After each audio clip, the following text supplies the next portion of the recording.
Good evening, everyone, and welcome to the Saco City Council meeting for June 2nd, 2025. Before we start the official meeting this evening, we do have two workshop items, and the first one that we have on the agenda is cameras for the downtown area, and tonight we do have Chief Clements with us to go over this item. Chief? Thank you very much. Good evening, Mayor McPhail, members of the City Council, and City Administrator Banco. Thank you for taking some time tonight to discuss a few items. Currently, the city is looking, I've got Director Pinero here to my right, he can discuss it a little more in depth, but currently the city at all their facilities has some legacy camera systems they're looking to replace and go with Verkada cameras, which we currently have at the police department. It's a very good camera system. As they do that build out, I wanted to come to you to discuss putting cameras at some major intersections, and a couple of reasons for that.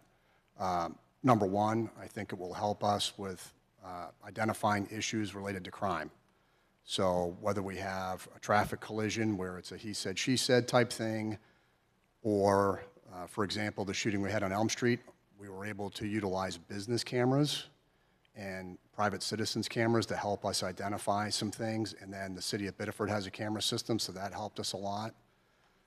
We would not be looking to activate facial recognition because the state does not allow that in the state of Maine. But it does help to have those cameras in place in order to backtrack or at least go back and look. We would not monitor these 24 hours a day. We wouldn't have the staffing for it. But the cameras do record and retain for a certain period of time depending on how much data it takes in. So we would want to be able to go back and look at the cameras, again, to look at traffic collisions, if there's a crime that occurs, to help us figure that piece out. The other thing is, I gave you an article on Bellevue, Washington. I think the ability for us to do that now is probably not something we can do because Director Pinero has done some research. It's pretty cost prohibitive. You have to export data to a third party to analyze traffic movements, all turning movements, all that type of thing. But the nice thing about these cameras is they have the ability to do these things. They do have the ability, they do have some AI functionality, and again, Director Pinero can talk about that. If we have a hit and run accident and we know it's a blue Ford pickup truck, I believe we can go in and type in blue Ford pickup truck and it'll look for that for us and help us out rather than sitting down for hours and trying to watch video. So these cameras do have functionality that we wouldn't have to be coming back to you later saying, hey, we want to replace all these cameras with these cameras because the cameras we bought don't have this functionality. So that was what I wanted to come and talk to you about, and I don't know if Director Pinero wants to talk about some of the functionality or what he's doing on his side. Sure. I can just briefly go over what we're doing. So we had a camera system that replaced one that had end of life about 7 years ago. That system is now running its course in usability. About 3 years ago, we had an issue where exporting videos from our existing system was time-consuming and taking up a lot of Jack's staff time. So we looked for a company that had an easy way to export videos. We found Verkada. We started to utilize them mostly at the police department in key areas. Since then, we've started to expand out. They're now that's what we use at the train station. We use it at the Camp Ellis Pier. So the pier cameras that you guys see, those are Verkada cameras that we have up. And we have about 6 at the PD right now. The idea is we do have a total in all of our municipal buildings, approximately 80 cameras. And that's exterior perimeter, some very few interior cameras. Like inside this building, there's maybe 4. But it's mostly exterior perimeter cameras throughout our municipal buildings. The time it takes for us to configure and set one of these up is about 25 minutes compared to a on-prem system that we have to have physical server. We don't have any on-prem storage for these cameras, so it all offloads to a cloud resource. Yeah, so some of the features that come with these, they do have analytics built into the cameras. We can search for vehicle types, some of the different features that are in these cameras. You can look for, like if you have someone smoking, you can search and do a camera search for that. So it does have a lot of analytics and the ability to pull information. The cameras do have the ability to record and capture faces. Those abilities have all been turned off on all of our cameras, so we're not capturing who's in our buildings and can we search for them and see how many times they're in it. Just know that there is a capability built into the cameras. It's turned off at an administrative level, so even if Jack wanted to do it, he can't access any of it. It doesn't record it. Possibility for license plate readers. We don't have any cameras that are LPR specific, so we don't capture license plates right now. All of ours are big, macro type of pictures, so we would be looking for vehicle types, somewhat of like incident or throughout for analytics for the chief. Anyone have any questions for the chief or Director Pinero? Councilor Edwards? Thank you, Mayor. So if I'm to understand, the new cameras would be replacing older model cameras. And would there be new cameras placed in new locations? Yes, so like Ryan said, at our current existing facilities, we would, I think his plan is to phase out the legacy system and put them all in. And then what I'm asking for is to add some cameras on Main Street, Elm Street, and one up on North Street. Great, thank you. Yeah, just a quick note. So the primary reason for us coming here to talk about this is because we're putting these in like actual public spaces versus on our municipal buildings. Right now, our cameras all act as like surveillance, security videos, more so as like a public kind of. We did capture out here where there was an incident right here on, what is this, Cutts Ave. Yeah, we had a very clear image of it because it was right under one of our cameras and made it pretty easy to access. So, Councilor Berman? Yeah, thank you, Madam Mayor. A couple of questions. There are things that look like cameras on some lights now. Are those not actual cameras, or are those just traffic devices, or what are those? So they're cameras, but all they do is monitoring for a box that's under a light. And it's just looking to see if a vehicle is in that location to start the cycles. Okay, so Those aren't captured, no. so it's just about traffic light timing. Yes. It's not actually capturing anything. So the new thing here would be we're actually capturing video and storing it for some time. Yes. And then I guess some of my questions are, you've talked about turning off facial recognition, not maybe using license plate readers, but you've also talked about cloud storage. And I'm wondering about the security of that and how much control we have over those videos once they're out there, whether there are situations in which a court order or another agency could gain access to them and use those features, kind of what the real privacy of these videos are and how much control the city has over them once they're created. Excellent question. And likely, so our cameras aren't recording or capturing people right now for facial recognition. I could talk with our vendor about that. For security purposes, they do have a SOC Type 2 kind of an audit done on them. So accessing so if anyone at Verkado wanted to access our cameras, I have to go in, turn on a feature, and it gives them a limited time access to access any of our cameras. And then I see logs of everyone that can access everything now. I'll get back to you on that. So I assume that with a court order, if it's there, they could get access to it? So currently, at the police station anyway, where the cameras are in booking, the Sally Port, all that, we automatically give that to the district attorney's office. We do exactly,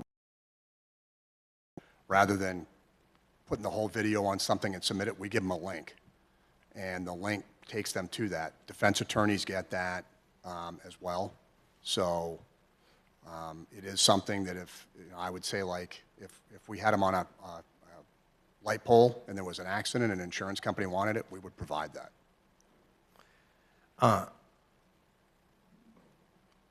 Yeah, thank you. And then Are there other times, so the intent, as I understand it, is if there's an accident or another crime, we could purposely go back. Are there situations in which the video would automatically trigger review or running over red lights, speeding, other observations like that? No, you can't have red light cameras, speeding cameras. I believe I gave you the statute in that packet. There's only 2 instances where you can actually get the video.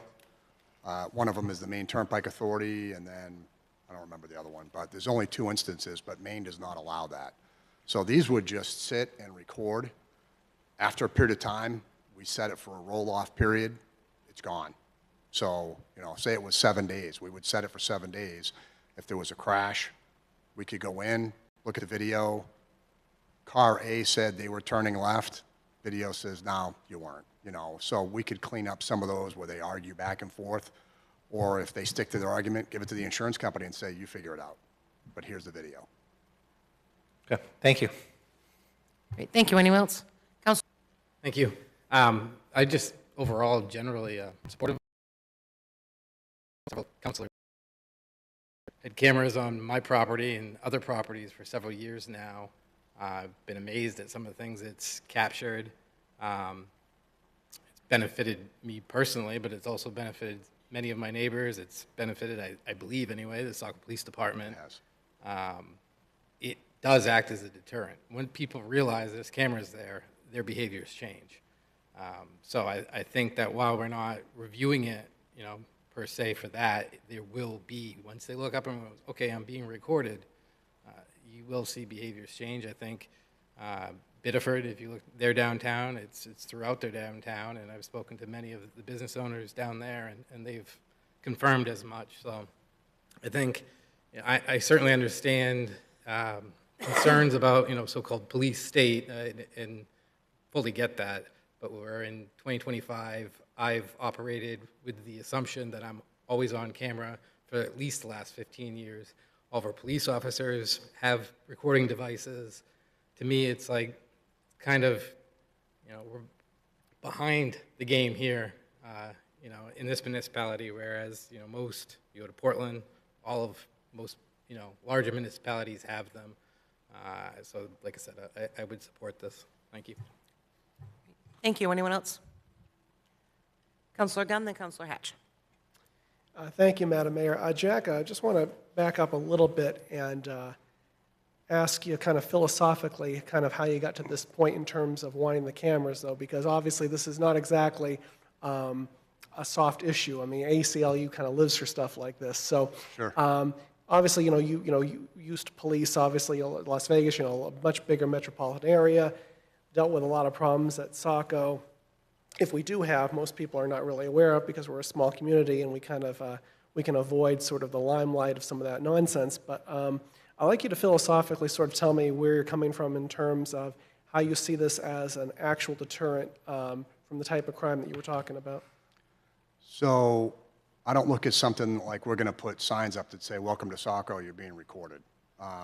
But we've had 2 incidents over in the Elm Street area where we have had to go to different businesses and either subpoena them or draft search warrants to show where people were running and then track them. And then when they get to Biddeford, because there's cameras downtown, we can go over to Biddeford Police Department. They're like, oh, so yeah, the person got picked up, dropped off here. And, it's helped us with 2 serious crimes, having that. But we've had to use other people's cameras. Most, as you said, most major metropolitan areas have extensive cameras. I haven't worked in Las Vegas in 8 years, but the Strip has cameras everywhere. All the overhead walkways, they've got cameras everywhere. Something happens on the Strip, it's going to be caught on camera. Saco is not Las Vegas, I understand that. But I also think that for us, we need to utilize technology more efficiently and effectively than we are. I think we need to take a balanced approach because there is a cost, right? So I look at this as a way to kind of ease into it and have the equipment available. Like I said, we're not going to monitor it 24/7, but I think 2 weeks ago there was a crash at Main and King. Somebody did see the the camera up there and contacted Mr. Bahenko's office and spoke to Michelle and said, hey, there's a camera up there, can I get that footage? And it's like, that's not what that camera's for. Because there was a question or an argument back and forth between the two drivers as to what happened, and we weren't there, there was no other witnesses, so we document the best we can. So I think we're trying to do a better job in our reports and stuff, and we already record everything in the police cars, both on our person and in the cars. So I think that having this, we're not going to look at it every day unless something comes up that we say, hey, is that something that's within the envelope of where the cameras are?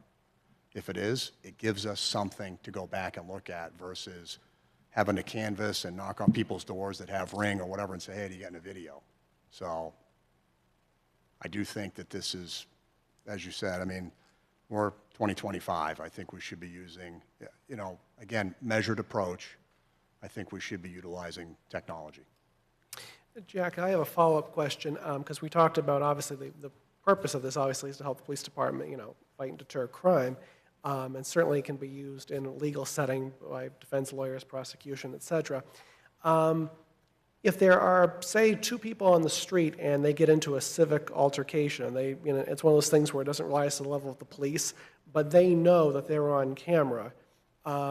Is that footage essentially property of the public? So their lawyers, if they go to civil court, can use that footage and request it? Or is it something where it would be treated like a FOIA request where they'd have to go through the hoops?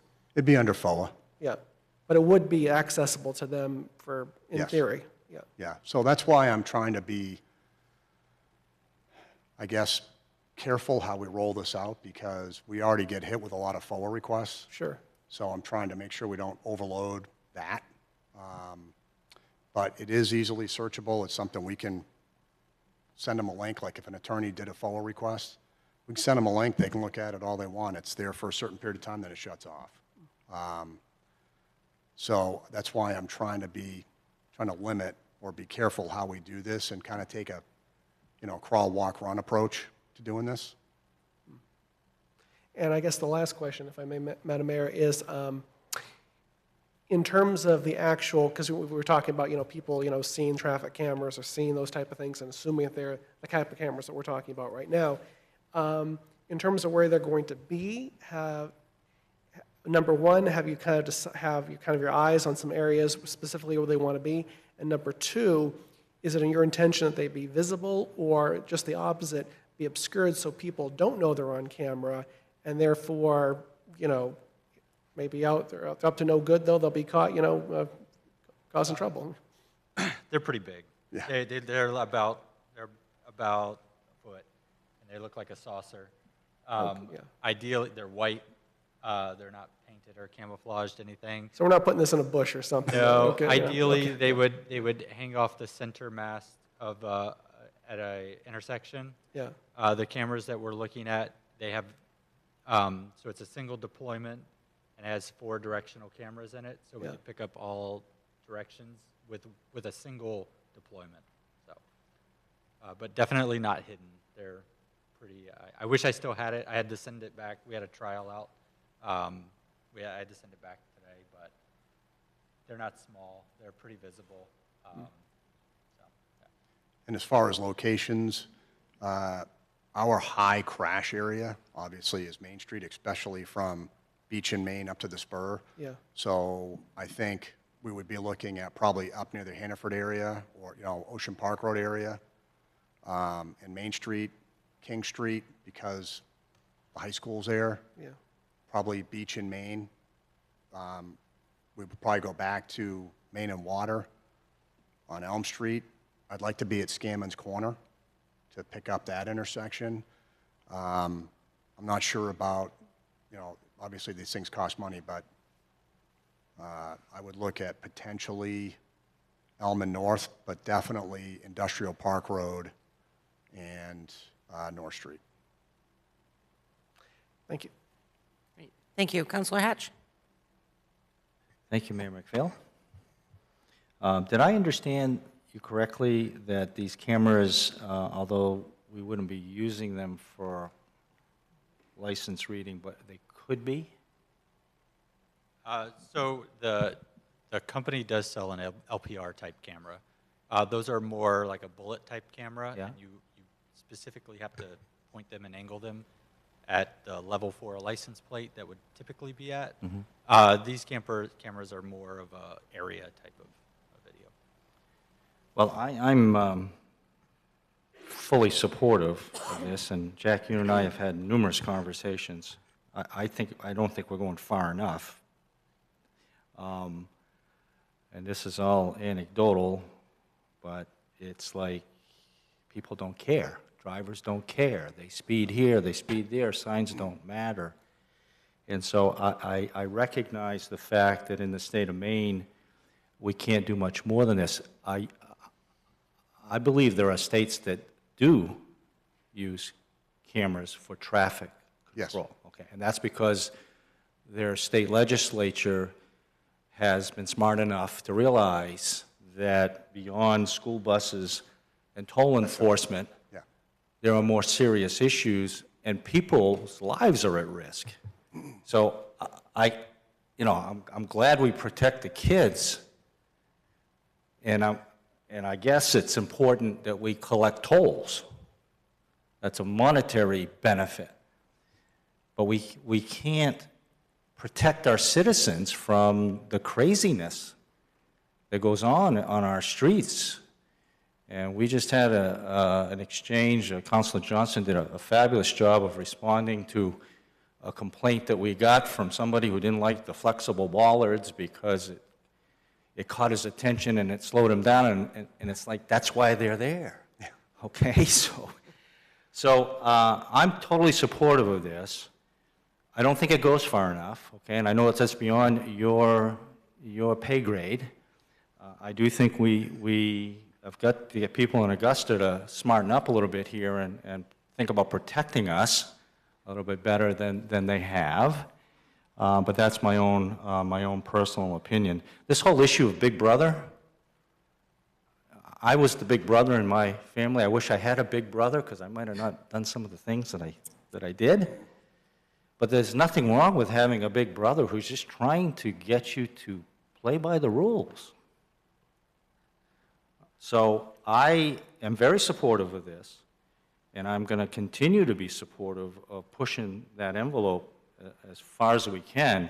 And I know it's going to take some cooperation from the folks in Augusta to realize that this is not a really good restriction, in my opinion. And if you get license plates, we don't have to chase after people. We can chase after the owners of these cars. Okay? You got a car, you have a responsibility. If you're driving it speeding, that's one thing, but if you lent it to somebody and they're speeding, that's another thing. So let's focus on the cars and the license recognition. So that's a little bit of my editorial comment, but thank you. Yes, sir. Thank you. Anyone else? Councilor Hewitt? I have 3 quick questions. The first one, do we need to allocate additional funds to buy the cameras? Yes. Okay. And do we know how much that would be? So it depends on the deployment location. The multi-sensor cameras are about $4,500. They're easy to install. So if the deployment location isn't within some place that we have internet service, we have to add essentially a wireless gateway. And my network engineer and I are kind of working on that. Verkada does have a device that you can utilize for this. I think they're a little more expensive than I'd like to pay for a cell modem that we can throw in a NEMA box. So we would likely look at a device that's maybe in the $700-800 range for a cell modem, and then monthly service for those. So we kind of have like a test device out, and over a month it used about 150 gigabytes for a month's worth of. So we do have to go with an unlimited plan on these devices. The good thing is through FirstNet we get unlimited mobile device for about $40 a month. That's So there is a cost per intersection, but when we start, if this is something that we want to look for going forwards with intersection development as we upgrade these, $7,000 on top of an intersection doesn't seem to be a lot with the cost of an intersection. So roughly, I would say between that $5,000 to $7,000 range for a device, and that ensures, it depends on, do we have power close to where we want to install it?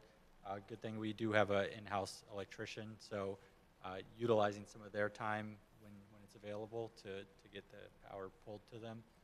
Installation's a breeze. We put them up all the time, so not a big deal. Thank you. My next question, would it be possible to use the information from these cameras from maybe a week for the Ocean Park feasibility study? Would they be able to look at it? Yeah, we can share access to anyone that they don't have to be a City of Saco employee. As long as there's some sort of consensus on who we're going to allow these sort of sharing with. If it's a committee and board and things like that, we would go through City Administrator Bahenko to get that approval process. We wouldn't just say everybody wants access to do some sort of analytics. Definitely extremely easy to get set up. Okay, great, thank you. I definitely support this. My last question to the council, is there any ordinances we need to modify or add so that we're able to do this? City Administrator? Not to my knowledge, and certainly what I was going to follow up on once all the questions had been answered in discussion is that before we do anything, we certainly will come back to the council with a list of locations, what the costs on that, and how we would fund it. But we will also add to that list if there's anything we need to do from an ordinance standpoint. I don't believe there is, but always should check. Thank you. Thank you. Anyone else? Has it been considered the new intersection at Jenkins and North Street? We could certainly add one there. Wondering, there again, you've got the Saco Middle School coming down, the kids are using that. Could be one to possibly look at as well. Yes, and then I think down the road, we want to look at Millbrook, Spring Hill, and Route 1 because of the new school, but that's, 3 years out, but I think we would want to look at that particular intersection as well. Great. Okay, no other additional questions? All right, moving on to the second one. We are keeping the chief up here with us this evening. Thanks. And the second workshop item tonight is the cost of overtime for the nonprofit special events. Yes, thank you very much. So annually, the City of Saco, we have about 23 special events that occur within the city. Some of these events don't require any city services. Some of them are at, Foshrow Field, so that might be Parks and Rec. But there are ones that happen on Main Street or downtown that do require not just the police department, but Public Works, Park and Rec, Fire Department, that type of thing. And a lot of time goes into these, both planning, setting up, and hard blocking. I'm sure you've all seen on the news the things that have happened, both in other countries as well as here. So the way that we set these up, I feel, is the proper way to do it to keep everybody safe. Everybody seems to be happy with what we've done, but there is a lot of work that goes into that. And in the past, depending on, well, I think all of them, there's been some measure of we either charge, don't charge, partially charge for overtime or detail pay, which means that city departments are absorbing all or partial financial burden, which comes out of our overtime line. So I just wanted to maybe get some feedback from the council on, do we want to have a policy that we, for all these events, that we're charging whoever is putting it on? Do we want to continue doing what we're doing, which has the individual departments paying for it out of their overtime budget, or some combination thereof? Thank you. Anyone like to start? Councilor Johnston? Thank you. Just for the benefit of council, this has been like a long-standing issue for the city, going back really all the way to my first year on council with City Administrator Michoud. As the chief has stated, departments, there was no clear guidance as to what organization gets billed, what organization doesn't. You create this atmosphere of favoritism, or it certainly could be perceived that way. And this came up about a year ago at traffic safety, and I had recommended we kick this up to council because my feeling was we really need a clear policy where council determines what are those entities we want to support as we have, you know. So I'll just say, for example, you know, you have Mary's Walk, which has been one of the larger costs for the city as I understand it, and it's just been kind of matter-of-factly, you're going to do it, or at least that's the perception from that organization to the city through the years, and it has caused friction. I mean, I'll personally say I certainly have been reamed out several times by people I would consider friends, and I understand where they're coming from, but at the same time, you know, as a city councilor, we have to look at, you know, how to do things fairly and cost effectively. So I support a policy. Going back to the budget time, you know, a couple weeks ago, when I was looking at that special fund for Dyer, I was also thinking potentially this in the future. If we want to highlight, again, I'll say Mary's Walk as a supported entity, then we would carve off an annual budget and put it into a fund going forward. And some of the other ones, you know, we charge them as, what was the number again? 30-something events, 20-something? We have 23 events. And it seems to be growing, though. That's It is, and what I want to caution the council on is that there have been some communities that initially said, hey, nonprofits, the city's going to support it and not pay for it, and then every nonprofit in the planet showed up for 5Ks or whatever, and it really kind of overwhelmed, you know, different city departments because it became all the time. So I do think that it makes sense to come up with a policy. Yeah, and that's, again, what I've heard previously is there are other surrounding communities that had rejected some of these events and had kind of kicked them to Saco, which is why this list has grown in, you know, the last 10 years. So the word is out there basically that Saco's not charging or it's not a clear policy. So I'm fully supportive of figuring this out and creating a policy. Thank you. Thank you. And Councilor Berman.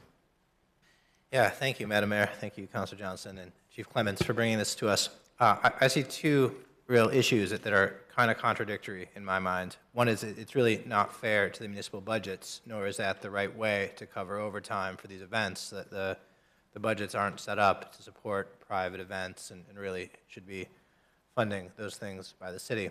On the other hand, we introduced a term during this budget season. I think people call them quasi-municipal organizations. So those organizations that the city has a particularly tight relationship with that really supports the mission of the municipality and holds events that are central to our character and our culture and that are largely supported by the city. And it would seem silly to charge them for events, which would then require them to request a larger budget from us in the future, and we'd be playing merry-go-round with these dollars. It seems to me that there is a way forward in kind of, I think, maybe what Councilor Johnston suggested, in that we stop asking departments to cover the overtime, but we do create a budget line which would pay for the overtime for events that council approves. And then we could come up with the list each year or as entities request in order to cover overtime and some of these fees for some events, and I think a lot of the events on this might merit that. Other events, perhaps, that don't have that same relationship with the city could request to use some of those funds or much of those funds for theirs, and others of a more private nature, maybe not. But that would take it off of the department roles. It would bring it under council control. We could then delineate which events we want to support the overtime for or not, avoid that merry-go-round of having to give additional money to Saco Main Street for them just to give it back to us to cover our employees. So that might be a way forward to bring it out of the departments and really create an ongoing, renewed annually kind of conversation about how we want to support this. Yeah, thank you very much. I mean, I will say that on some of these larger events, Mary's Walk, we've got a lot of support from Rotary and other civic organizations. When we used to have the triathlon that came through Saco, which that was a lot. that's another big event. But as in, like the triathlon, it got to the point where surrounding communities were like, you're not coming through our town, we're not going to give you a permit, so they had to go. But we were the ones working it. It was a lot. Councilor Edwards, then Councilor Johnston. Thank you, Mayor. I would also support a defined policy. In my way of thinking, it should in part be based on the nature of the request, if it's fundraising versus a service or an event. So but I would be happy to support a more defined policy. Councilor Johnston? Thank you. Yeah, I just wanted to add, because I forgot previously, it's not just about the actual cost either. And Chief can correct me if I'm wrong, but it's also finding people that, you can pay them, but they might not necessarily want to give up another weekend, in overtime, forget about the money, right? And so when you have 20-something events, it's like, A, you've got, overtime, or I don't know if Saco PD does it, but certainly in the Marine Corps, it was always voluntold. It's the same. Right? So it's kind of like, yeah, you've got it, whether you want it or not. And it usually goes to the lowest on the totem pole. So that's also something we have to think about, when we talk about retaining officers and other city employees, not burning them out, which is another reason to have a defined, 10 or so events that we're going to support. Thank you. Thank you. Oh, yeah, we've seen the chief standing in the middle of the road being honked at during Mary's Walk many years. Councilor Hatch? Thank you, Mayor McPhail. Jack, I think the first time I met you was at the Ironman triathlon. Yes, sir. You had just started, yeah, so I get it. And I'm part of that group of Rotarians that the last 2 years have helped with some traffic control on Mary's Walk. And we're happy to do that as a club. And it's been a big help. No, we appreciate that. So it's good for us as well to do that. So I just want to jump on the support bandwagon here for I think a separate budget allocation makes a lot of sense to me, along with a policy of deployment of those funds. But I think there's a dimension of this that, and we got to step out of the box, and it's not just us, but it's these organizations, the quasi-municipal organizations particularly, when they have events like this, the opportunity to create a revenue line. And I'm just thinking out loud here, but for example, if during the arts festival, I don't know how that works, but the artists are probably paying a fee to be there, and maybe we can work something out where a little bit of that money comes back to the city. You could have, and again, I'm just thinking out loud, food trucks come into the city during the event for a fee, and if that fee comes directly to the city, we can use that money to sort of offset the expense allocation. I don't expect that it would be enough to cover everything, but it would certainly be helpful to us to offset some of those charges to the benefit of our taxpayers. So that's an idea that I think needs to be pursued in this whole policy thing. What would be helpful to me, Jack, if it's possible, and John, maybe I ought to direct this question your way, is to try to get our hands around that actual cost to the best of your ability, so that we know what kind of number we're talking about relative to overtime and any of the other costs associated with that. And that might help us sort through the budget allocation issue. I know it would help me if I knew what that nut was. And I think excuse me, if I might, Your Honor, I think it's very important that we have Public Works, Fire, Police, look back at these 23 events. And I think Councilor Johnston's recommendation is a good one. I used it in another community where you take a special fund and that's where the money goes. You have to define very clearly, though, who is going to be the, as was mentioned by many council members, the quasi governmental, who is the ones that are really adding value what we want in our community, downtown, those types of things? Or are they a walk-a-thon or a whatever it would be that raises substantial money? How do we deal with that? So what I'll do is, if it's, what I hear is the council wants to see something back, what I would do is we'll take a look at our prior experience with the events, and then probably not until next fiscal year, we can then find either a funding source or general taxation, whatever the council deems appropriate. And then we'll also be working on a policy. The toughest thing will be a policy to regulate this, but I think it's necessary. I think it needs to be flexible enough so that if there is you don't want to put the onus on the city staff totally to say yes or no. If there's a gray area, we need to then have some kind of way to adjudicate that. I think it may be beneficial, too, to get the minutes from the traffic safety meeting that we did last summer, when this was brought to them, so council had an idea of what traffic safety input was. Councilor Berman? Yeah, just to add two things. One is I think creating a separate accounting is really important. I hadn't really been thinking about the cost of these events to the city, so this helps put a number to that and understands the scope of that. Also, in gray areas, we can always increase the fund as council with a special allocation. And so, organizations that we're not sure of or people who want to add events to this list, there can be a process by which they petition council, and council can decide whether to allocate additional funds to the account or not. Councilor Hatch also spoke of maybe some ways of bringing in revenue to support that. And as we're pulling these funds into this special account, perhaps they can come out of departmental budgets that have previously supported these events in prior years, and so it doesn't have to be a real budget.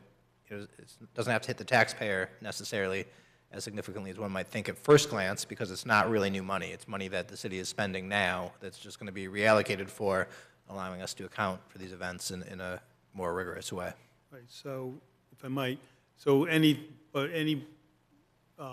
entity that we would charge, we'd always want that money to go into that fund so that you have that circulation. And so, yeah, what we'll do is we've got some work ahead of us before we can make this happen. So we'll work with the three major departments and finance to come up with a policy and a kind of a outline of what we would do for a special funding. So that's how we'll report back to you.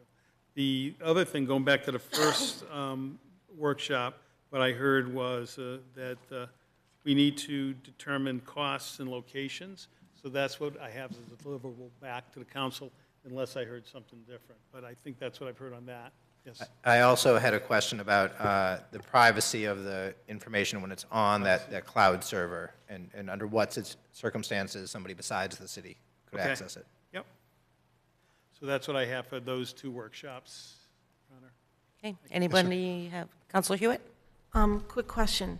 If I can ask my fellow counselors and Jack and John, have you guys seen any successful ways that other municipalities have funded such events or handled the way they budget for them?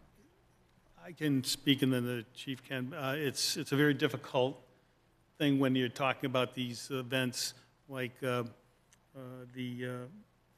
larger events that generate a lot of money for a nonprofit, or they get concerned that the police or fire want certain amounts of staff, and they really, it becomes really that you have to maybe go to a half and half type of thing to get it started. And you have to have a good policy to, stick with what we say, because, after the first year, if there is a feeling that, I can go to X person and get around it. So we will have to develop in the policy if there is a concern that they should be able to bring it to some place to have it adjudicated. And it could be, quite frankly, it could be traffic safety, could be the city council. I'd rather keep it in some venue that makes more sense in terms of of the control of traffic and pedestrians. So it's something we have to work on. So yeah, I believe me, I've dealt with it, and it's not an easy task because every nonprofit thinks theirs is the one that's the most important, and in that, usually it is. So we'll try to do our best, but we do. One thing I will tell you is it has to have some ability to have an outlet so that you don't have the staff and coming down and saying no, no, no. You have to have the ability to go to some other entity and have a neutral party look at it, look at the policy, and say, oh, this fits the policy where you should be paying, so we would support you to pay. So you might say, the nonprofit might say, well, I don't have the money this year. Well, then you say, well, this was the last year, we'll support it, because you can then attrit them out that way. And we do, several years ago during COVID, we did work on a policy that has a tiered approach, so at least we have a starting point. It's a tiered approach based on the number of projected attendees and what that will involve, so we do have a starting point. I think what we came to traffic safety about was we were looking at the financial component. That was the big, we got to a certain point, and then it was like, we need somebody else to weigh in on this. And then throwing in the opportunity also of what events might warrant or cost effectiveness of bringing in an outside security company or parking control to help. I know at Christmas time, when we did the Parade of Lights, we had additional contracted people helping us, and that, we were short-staffed at that time, but it certainly did, so the cost effectiveness may be less by doing that versus putting an extra 2 or 3 patrol cops out. So that's another aspect that could be looked at as well, and when and if you were to contract out. Okay, anyone else? Okay, thank you very much. Thank you very much.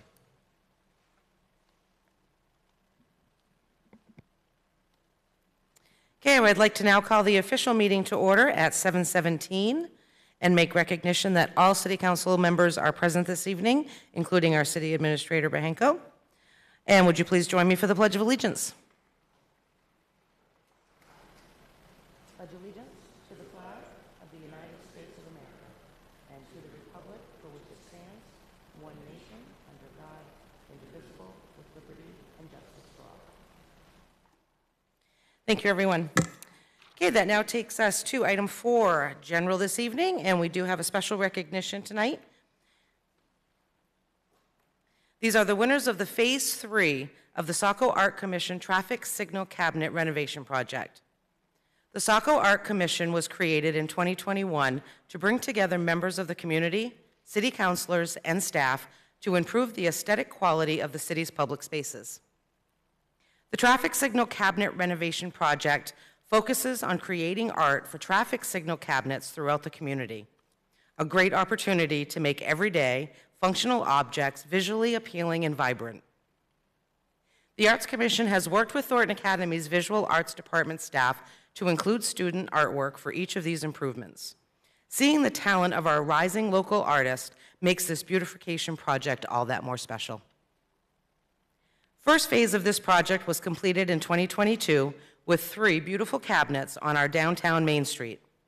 In 2024, 2 traffic signal cabinets were updated, one on the Thornton Academy campus and another at the intersection of Main Street and Ocean Park Road. Phase 3 concluded last month with the installation of 2 utility box wraps, one at the entrance of Hillview Ave and the other at the Portland Road and Cascade Road intersections. I am pleased to announce that Lily Page and Ella Wiggs, both seniors at Thornton Academy, are the winning designers of Phase 3 of the Traffic Signal Cabinet Renovation Project. Lily's design can be seen at the Hillview location, and Ella's is on Portland Road. I would like to congratulate Lily and Ella and thank them for contributing your creativity and your sense of beauty and design to share with the entire city of Saco.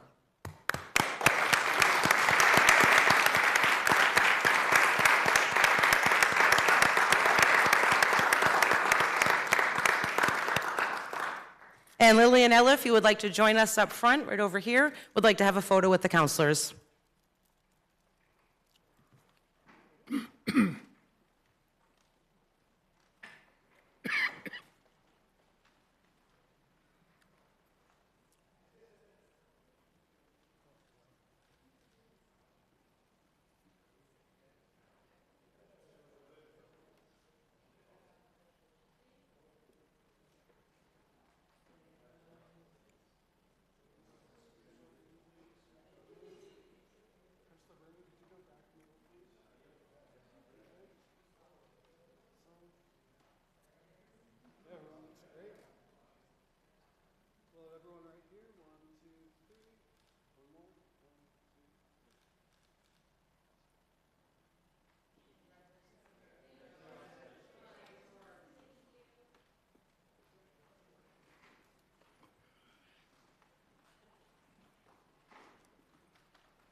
Thank you for coming, everyone.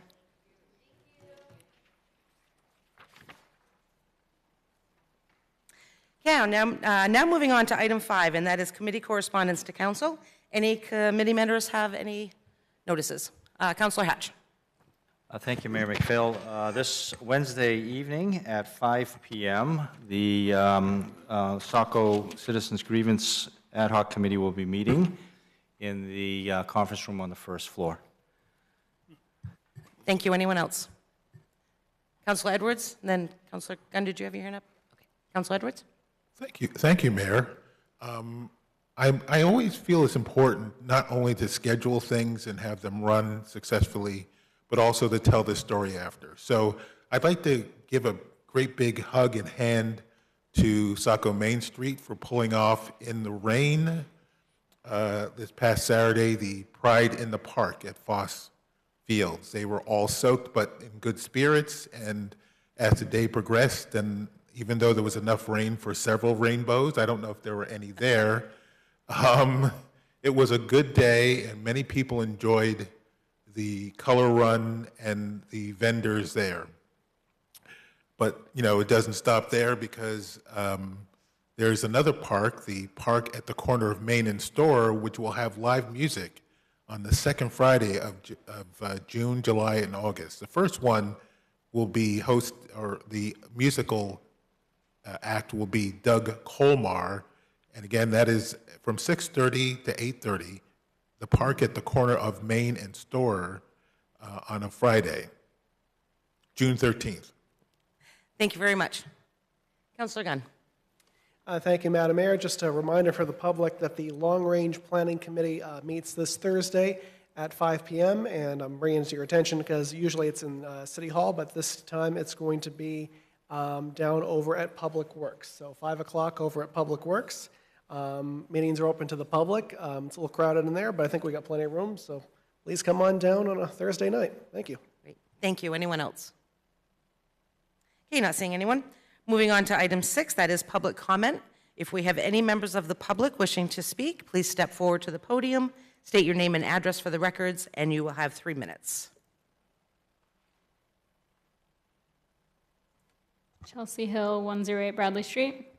I just wanted to voice my support of the potential project for increasing surveillance in public spaces, but I want to caveat it with the following comments, and that is largely as long as there's an incredibly strong governance framework around the use of those devices. Some people may be familiar with the European Union's General Data Protection Regulation, or GDPR. In the United States, we don't have that. We have, at the federal level, decided that we'll monetize people's data, and that's the system that we've gone with. And we defer, as a society, to the most local level for the responsibility of data protection. I have personal experience with Verkada. I tested it at my house for like 3 months. I work in security, corporate security, for a large company. And it's quite remarkable technology. It really is amazing. It's a proprietary system, which means that when you buy the devices, you can only use the devices on their system. You can't take it and port it over to a new video management system. And they may have covered this in the comments earlier. I was getting dinner ready and on my way here, so I didn't hear everything. But I actually used Verkada to splice a recording of my vehicle going 25 miles an hour across the same distance that I recorded a person who lives near me that speeds every day. And found that he was going 57 miles an hour, which I've reported to the police department many times, but unfortunately he still speeds every day. I think it would be important for you as decision makers to ask for a detailed cost plan over the life cycle of the devices that includes the scalability for future growth if more devices were deployed. I also think it's important for you to ask if the system's been compared to a non-proprietary solution or an open system like Axis, which would have third-party video management system with overlaid analytics, maybe third-party analytics. And just also that you would look for a really strong policy governing the use of these devices and the technology and the data that's created from that technology. it would be like a hyperlocal mini GDPR, which would make Saco on the cutting edge of data protection in the United States, while also enabling efficiency within the police department. Something like this would look like a justification for access. Access logs are maintained and audited by a third party on a routine basis, and that discrepancies are identified and mitigated. I think it's important to ask, what is the problem that we're solving for? I saw the short description that was a part of the workshop, and I saw that traffic safety was mentioned, but this is really like a non-starter for traffic safety. The only way to improve traffic safety is to redesign intersections and make them safer. This is a reactive solution that would allow you to investigate why an intersection continues to be unsafe. It's not like a solution to making things safer. The law prohibits the use of this footage for proving or enforcing violations. So it would be purely investigative, but that has value, right? Like if a $200,000 Verkada system saves $400,000 worth of police department time, then it's a value add. I do see that I'm almost out of time, or I'm at time, and I apologize. I will put the rest of this into an email, but in sum, this could grow into a very forward-looking, citizen-focused data protection program at a hyper-local level. We'll never have a GDPR-like framework from the federal government because of the monetization of culture of individual data. But at the same time, the program would make operations much more efficient, which also benefits taxpayers. If done correctly and with a strong focus on data integrity, this is a slam dunk. Thank you, Chelsea. Any other members wishing to speak? Yes, thank you very much. Thank you, Council Mayor. So I actually came in tonight to just very quickly talk about Start with your name and address I'm first, sorry, please. Sandra Gay, 52 Cumberland Ave, Saco. To talk about the agreement with MDOT on the closure or non-closure now of Ocean Park Road. I just have a couple of quick questions on that, but it really ties into the conversation, the workshop conversation with the cameras and the signals too. And I wasn't aware, but I am now, and I think my next call is to Senator Bailey, that Maine is one of the few states that does not allow those cameras to be used for ticketing purposes, and I thank Councilor Hatch for his comments. I will say that, and this ties into the Ocean Park, the timing of the lighting and the issue there with the traffic congestion, that I travel that way pretty much every day. I can't tell you how many times I've sat at a red light, either the first or second or third car. I've sat at the green light when the green light's changed, only to have 2 or 3 more cars going through, going north on Route 1. I was at King Street the other day, crossing over my bicycle, got the walk light, red light, started crossing, and a car came through running that red light. The only way, I think, it's pandemic, it's not just here, it's all over, in Maine right now. And I think the only resolution is to allow those cameras to start ticketing because the police officers cannot be there all the time. And when they are there, people don't read the red light because they see the police vehicle there. Just really quickly on the agreement with MDOT, I think, it's very important to maintain the relationship with MDOT, and I really understand that. I'm hoping that, they'll be looking at timings and splitting that lane coming off of 2A. My only real question about it is more of a financial one, and goes beyond my expertise, certainly. But the idea of coming up with some big dollar amount at some time and then coming up with how to divide that percentage seems like a sort of bad way to maybe end up in a not a good relationship with Old Orchard when the time comes to make that decision. So I'm not sure why, and maybe this is something that the administrator can talk about, why we can't figure out what the percentage is now, if it's going to benefit, if the final product, in however it comes out, is going to benefit Saco 15% and Old Orchard 85%, could that percentage be worked out ahead of time? Forgetting the dollar amount will end up being whatever it is, but at least having that done ahead of time so you're not, once everything's ready to go and contracts are ready to sign and work is ready to start, you're not starting to have an argument with your neighbor, Old Orchard, about how to divide that percentage and what a fair percentage is. So that was my only comment, but I thank you. And I also thank Councilor Gunn for mentioning the Long-Term Planning Committee on Thursday since I'm co-chair, and I totally forgot that there was a meeting that night. Thank you. Thank you. for those who don't think their comments count. Okay, anyone else? All righty, thank you. Moving on to item 7, that is the approval of the minutes. We have 2 sets of minutes to approve. That is May 12th of 2025 and May 19th, 2025. Do we have a motion? So moved. Motion by Counselor Hatch. Is there a second? Second. Second by Counselor Edwards. Any discussion on the minutes? Okay, not seeing any. Roll call vote. Counselor Edwards? Yes. Counselor Gunn? Yes. Sorry, Counselor Parks? Yes. Counselor Berman? Yes. Counselor Hatch? Yes. Counselor Hewitt? Yes. Counselor Johnston? Yes. Motion passes 7-0. Okay, moving on to item 8, that is action items this evening. Item A is 1 reading, which is a follow-up resolution for the Interstate I-95 and Ocean Park Road feasibility study. That is Counselor Gunn. Thank you, Madam Mayor. On March 10th, 2025, the City Council renewed 2 versions of updates to a joint resolution between the City of Saco and the Town of Old Orchard Beach. There were several questions and concerns about the joint resolution and the financial and traffic implications of that resolution. As a result, one of the 2 resolutions included in the March 10th meeting packet was not approved by the City Council. Since that meeting, staff has written a new resolution hoping to appropriately capture the council and public input received from January to March of 2025.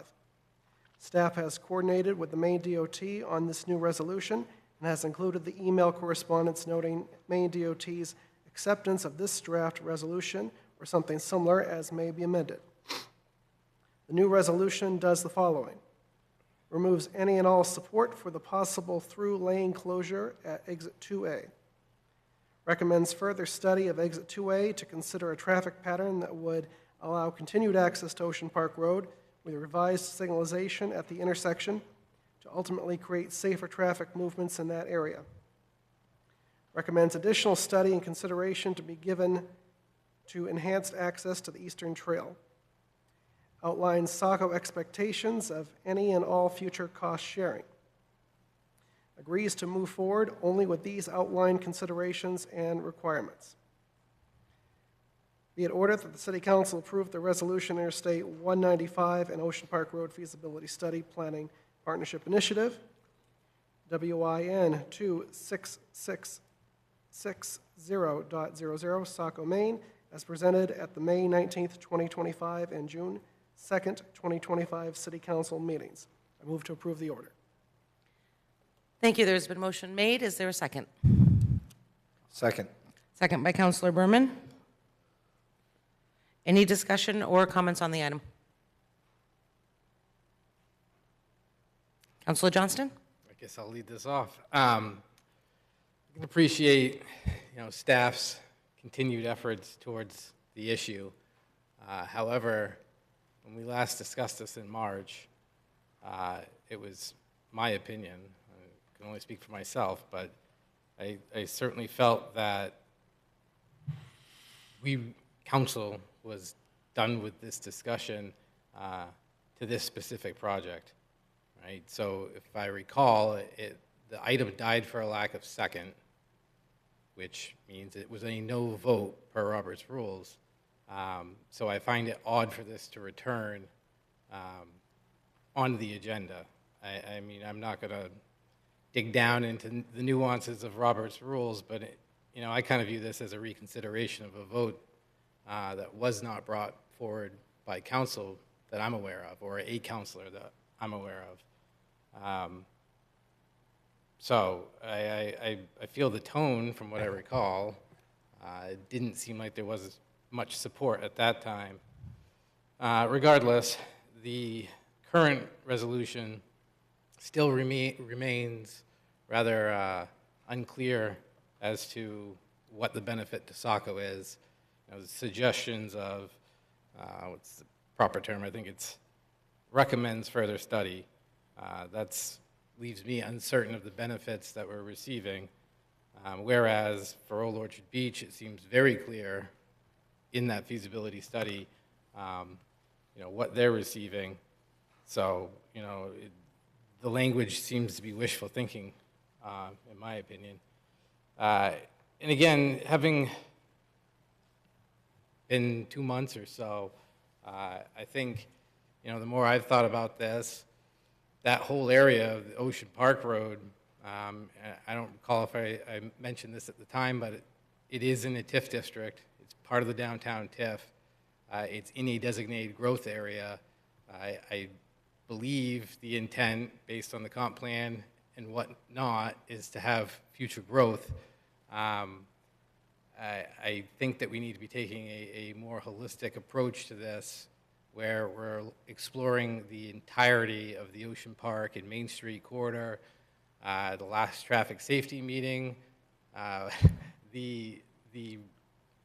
really, which was just a feasibility study of a back access road behind the former Pizza Hut to, again, alleviate some of the traffic on Main Street and put pedestrians off Main Street, potentially too. That was met with a lot of displeasure by the residents, which I fully understand. But as I said at that meeting, we're trying to remediate issues that have existed for decades. We don't have a clear plan, and it has to go somewhere. And I certainly wouldn't roll out, this back access road, as I call it, without a plan for, a neighborhood that, as I've stated, it's near and dear to my heart personally. I spent a lot of time as a youth in that area, and I've advocated for sidewalks on Stockman Avenue as long as I've been seated here.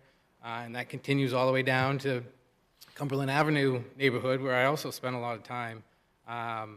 But whatever we do is going to have consequences somewhere else. And so, this plan or this resolution seems to, I guess, keep us in the game, so to speak. But it's not, to me, what we need is something more than DOT is willing to presently do at this time. We have a master transportation plan that's out there. We have a GP-COG-led plan for Route 1 that's still out there. We don't have the data on that. Like I said, I feel this needs a more holistic approach. I'm uncertain about the financing. I think other councilors are, certainly members of the public are. I don't like signing on to anything. I don't have a clear understanding of what I'm getting into. So for that reason, I will remain the no I would have been had we voted back on March. Thank you. Thank you. And just to clarify, the reason that it's brought back, you are correct that because it received a no vote, it doesn't actually kill it. It is allowed to come back as a new item with changes, not the existing. If it had been tabled, it would have pushed it out to a certain date, and a straight no vote would have killed it and not been able to have come back. But because it was, and that is per the Roberts rules. City Administrator, do you have anything to add to No, I Councilor think, Johnson's questions? Madam Mayor, Yes. excuse me. I would prefer that other councilors have an opportunity to speak before you go to the administrator, who is a non-debating member of this body. I'm pretty sure that Councilor Gunn has something to say. So Yes, and you had specific questions or He had his hand comments raised. that I wanted to get addressed for you. And he can have his time at the end of our discussion. Thank you. Councilor Gunn. Then Councilor Berman. I will defer to the city administrator simply because I just wanted to hear his point of view, but I believe there's plenty of room for everyone to get their points out. And the city administrator, if you had. Yep. Thank you. Yes, if you have any additional comments to address Councilor Johnston's questions. I think it's important that because it was, didn't get a second, and there was I think, some gray areas at the last time we talked about this, that it was important that, and DOT was asking us to come back and try to modify to put a resolution together. So in the spirit of working, with a fellow town, DOT, I thought it was important that we take a stab at coming back to what we heard and put it back in a resolution. Clearly, at this point, it's a policy decision. I don't think I have anything else to say. Thank you. Councilor Gunn. Thank you, Madam Mayor. Yes, I made it a point to read it into the item commentary tonight as the as the council resource, even though I'm, on the fence about how I feel about this, but I took full advantage of the fact that I can read it in and vote any way I want, though, because Robert's rules said, you shouldn't read it in if you're going to vote against it. But at the same time, the Robert's rules said, a failing for lack of a second, kills something. But at the same time, does give the opportunity to bring it back, though. So the rule, I guess a little side commentary then, unless Robert's rules says shall, not should, it's the rule. So I think we're all on the same page right now. We're all doing pretty good. But anyway, back to the matter at hand. I do appreciate staff's work, and I'll single out City Planner Cole Prescott for their correspondence with Maine DOT in terms of addressing some of those hard no's from the council, specifically the closure of exit 2A, and actually recommending a further study of the intersection, which we were told back in March that due to the original study, which was back in 2020, 2021, that it wasn't feasible to look at signalization, and we were just pretty much told to make our decisions based off that. So I appreciate staff basically going to the DOT and saying that can't be right, and the DOT being quite reasonable and saying, you're probably right, and we'll consider that. That being said, Councillor Johnston's comments about the price, the unknown price, the process that's got us to this point, and I've brought this up to the mayor and the city administrator. It really has nothing to do with any of us collectively. It was back in 2020 that somehow the city of Saco and the town of Orchard Beach got it in their idea to collaborate on something like this, and it was never a policy decision of the council, certainly not from the Saco side. It was all taken care of at the staff level, and you have the city of Saco being basically given a plan at the 11th hour, relatively speaking, saying, hey, for a matter of good neighbor policy and also staying on good with the DOT, sign on the dotted line. Now, we put a brakes on that in March and said, just with the parameters, we're not going to do that. Now, that being said, we're back here a couple months later, and while the conditions have improved tremendously, and again, I compliment staff on that, the circumstances and the overall fiscal risk is not something I'm comfortable with for the simple reason that if we agree, and this goes to principle, if we agree to this, we're going to have to come back at another time, more than likely another council with a couple new councilors, maybe a new mayor, we don't know how long it'll take, and we're going to have to agree at that point to the fiscal responsibility of how this is going to go. So I'm uncomfortable with making a decision that we're going to do something and essentially tying in spirit a future council to have to say, another previous council said, we're going to do this, so therefore we have to then fund it in the future. Because I feel like at that point it's bad faith, because if I'm proving something tonight that I'm not big on, I would certainly expect a future council to say, you're right, probably not best to fund it. But at that point, when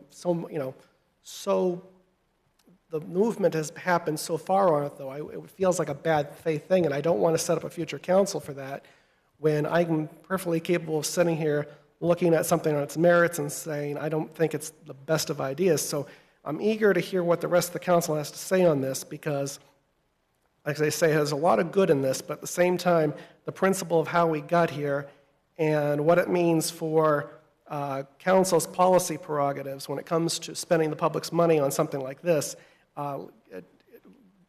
it leaves me uneasy. Thank you. Thank you. Councilor Berman. Yeah, thank you, Madam Mayor. I appreciate what Councilor Johnson and Councilor Gunn had to say, and I appreciate there was substantial public concern about Exit 2A and the Main Street, Ocean Park Ave intersection. While we don't have the study in front of us, I would remind everyone that there were substantial changes that did not involve that intersection, but involved the I-95 spur and Temple Ave and several intersections there that were really critical changes, and I think had wide support on council, and really, I think, ought to and need to move forward for that traffic. But I recognize Councilor Gunn's concerns about not being involved in the launch of the study and that process. I don't think any of us appreciated. We are here now, and where we are, as I understand it, is approving the initial feasibility study. And prior to any design work, we would have to allocate funds for that, which would require council approval. Once there were engineering designs, there would then be construction costs, which would also require council approval. Thus, we will have several more bites at the apple, so to speak, in order to make changes, to assess costs to the city, to assess relative Saco versus Old Orchard Beach benefits and traffic movement in general. We are not actually approving expenditures here. What we are saying is it might be worth taking to the next step if that funding is available. And as I read this resolution, what it says is, should next steps move forward, and that's still a should, this doesn't cause that to happen, then the next steps are to move forward with the I-95 spur Temple Ave planning and to go back to the drawing board on the Exit 2A planning. And to me, that does meet the tenor of what council discussed and what we want to do. Should the Exit 2A planning be infeasible for the main dot, they don't have to move forward at this point. We can't direct them to spend that money. We can't direct them to move forward. And before they move forward, they'd have to come back to us with a partnership agreement and for any costs. As far as the I-95 spur and Temple Ave, those interchanges may move forward to planning. I hope they do. They're really important for Old Orchard Beach and frankly for Saco residents on my part of town who come that way fairly often.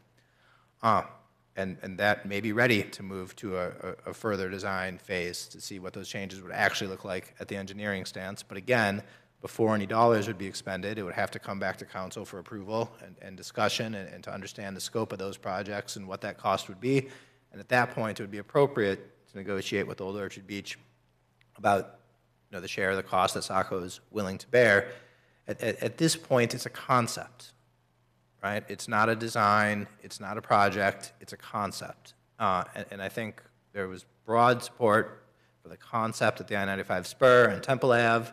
There was not broad support for the concept at Exit 2A, but I think the staff adequately addressed our concerns and put in what was council concept, that deserves more study and more investigation. So to me, I think some of the concerns are really kind of putting the cart before the horse. We're worried about 2 stages from now when we're looking at construction costs when we don't even have engineering and design yet.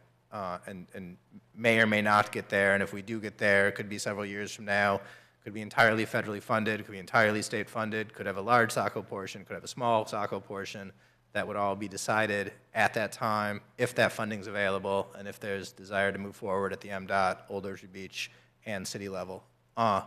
So I think that those kinds of concerns get worked out at the engineering and design phase and then again at the construction phase. Thank you. Anyone else? Councilor Hatch?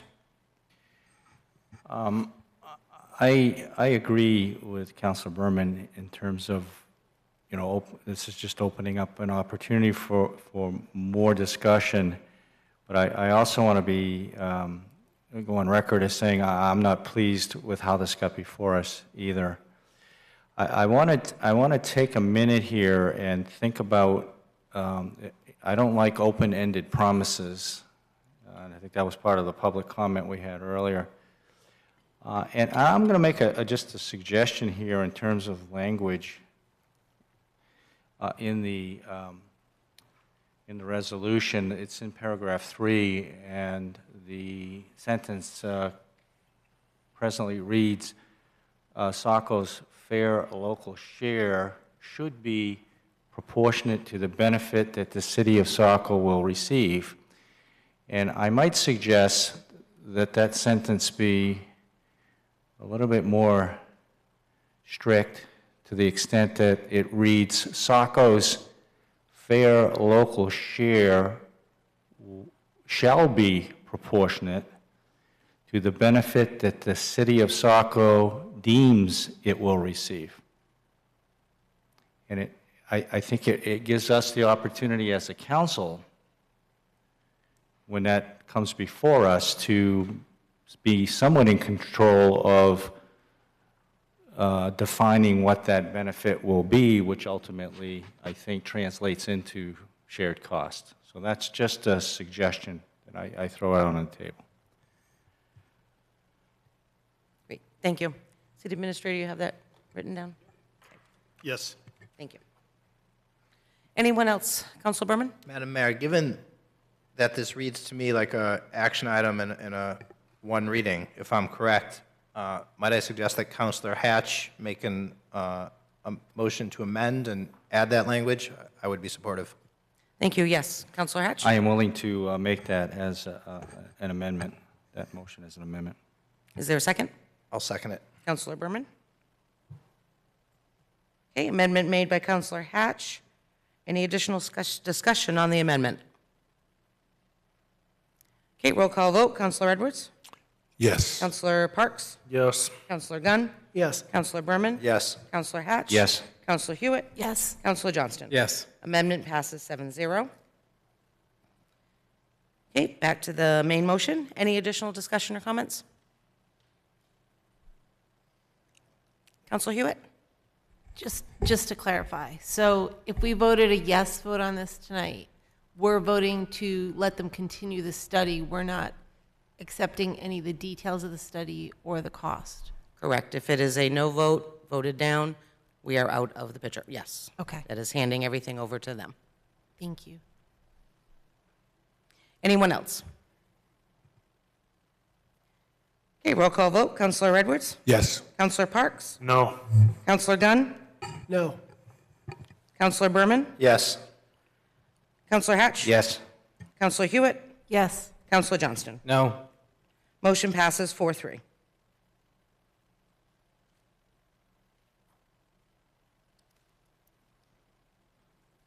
Okay, moving on to item B, that is the second and final reading for the fiscal year 2025 budget, wage rise increase for the fire department, and that is Councilor Hatch.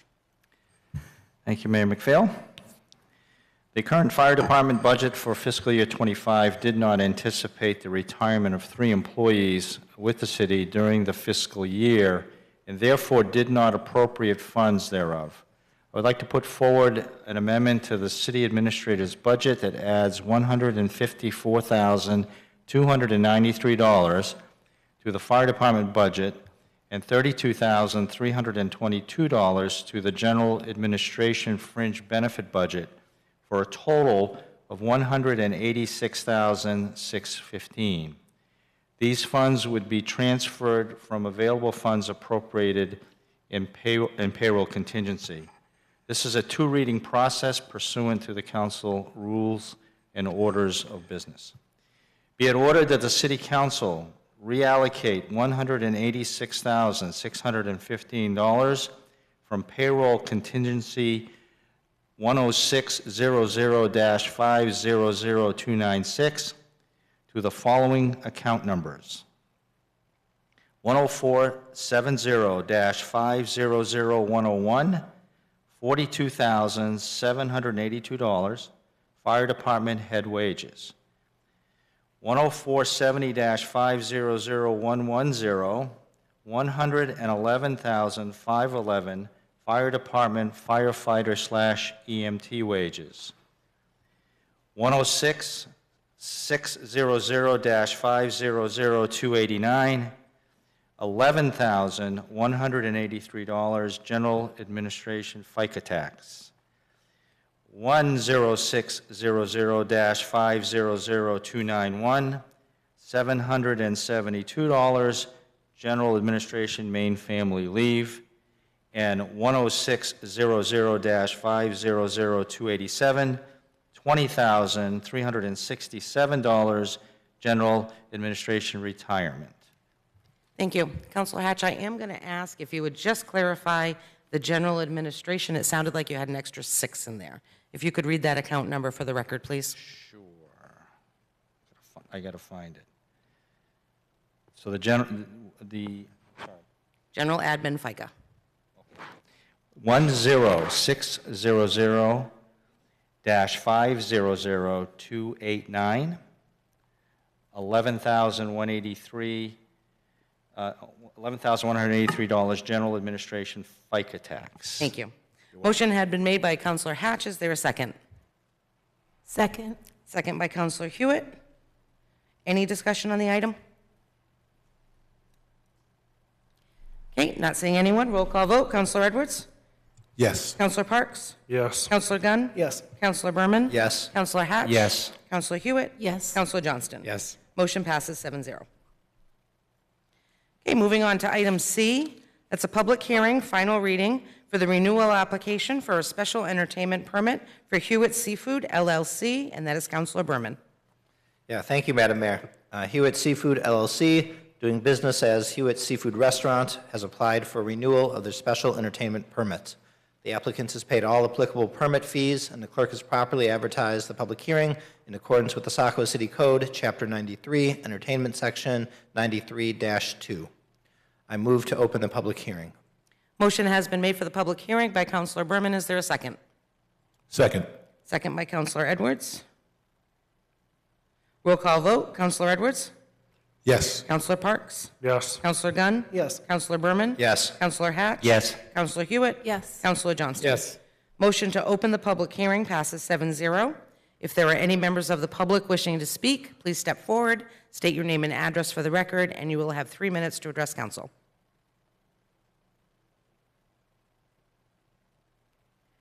Okay, not seeing anyone seeking recognition. Counselor Berman?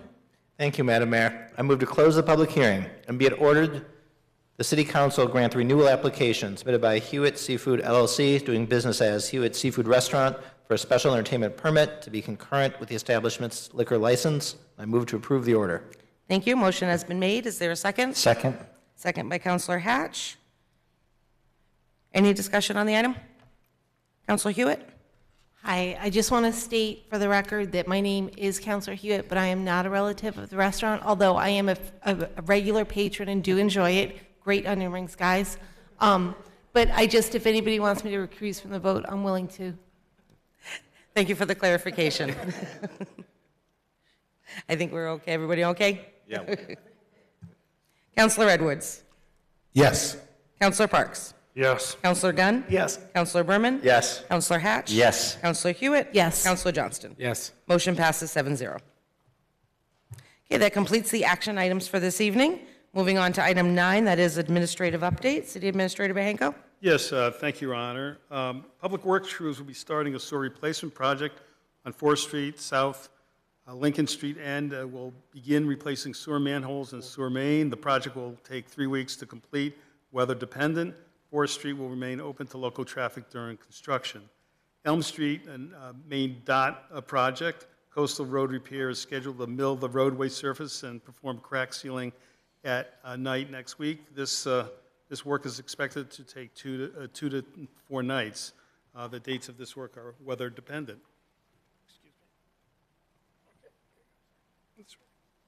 The other thing is the Saco Island traffic signal. Daigle Electric is scheduled to perform curb and sidewalk work beginning next week.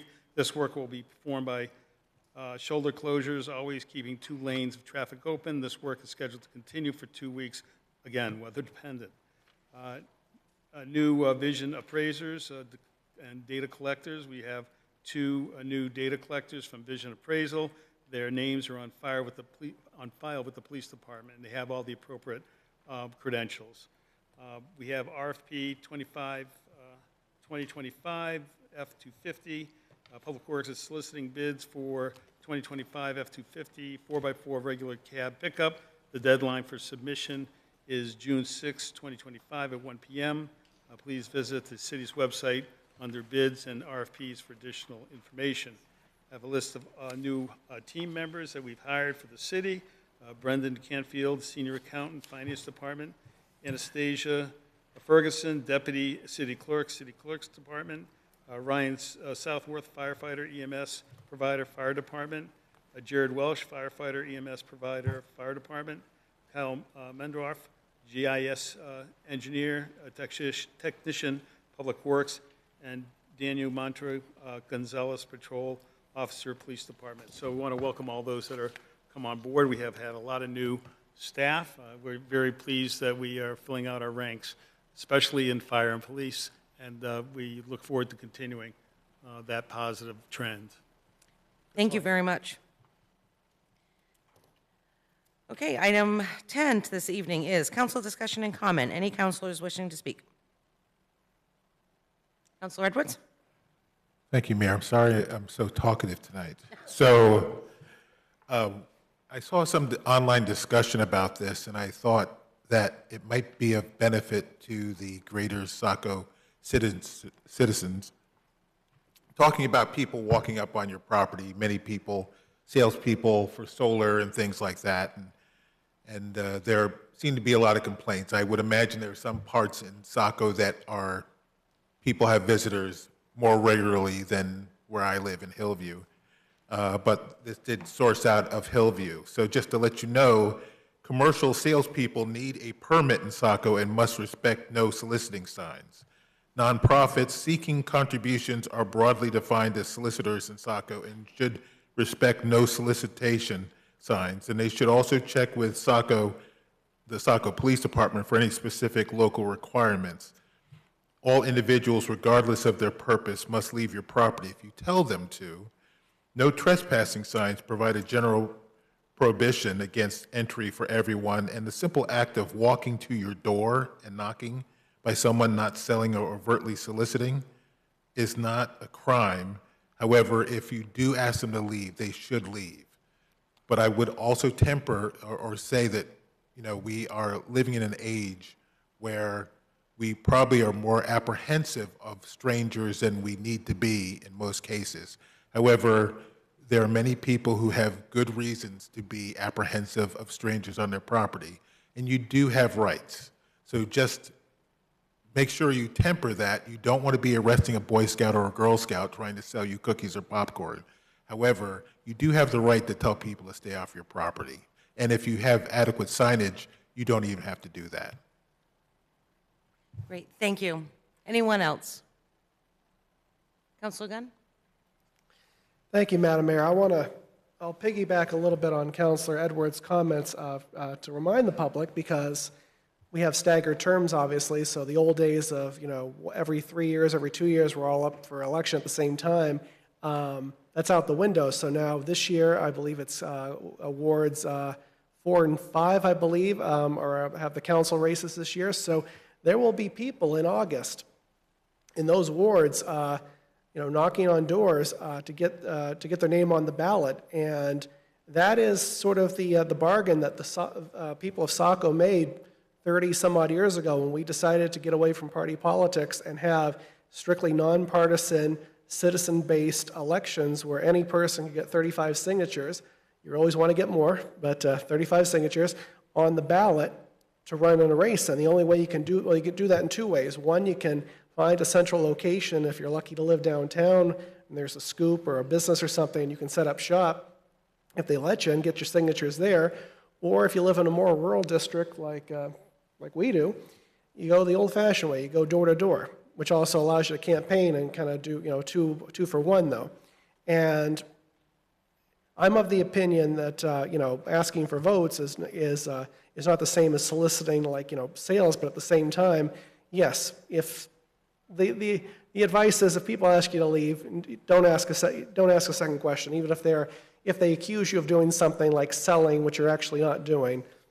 But at the same time, just want to throw that out there, that people that are showing up in your home, broiling in the August heat, is something we designed for a purpose to give you more of a citizen-orientated legislative body here, and it's part of the process of being a citizen. Of course, you know, as your right as a homeowner not to answer the door, but just consider that going forward as the bargain that we have for living in Saco.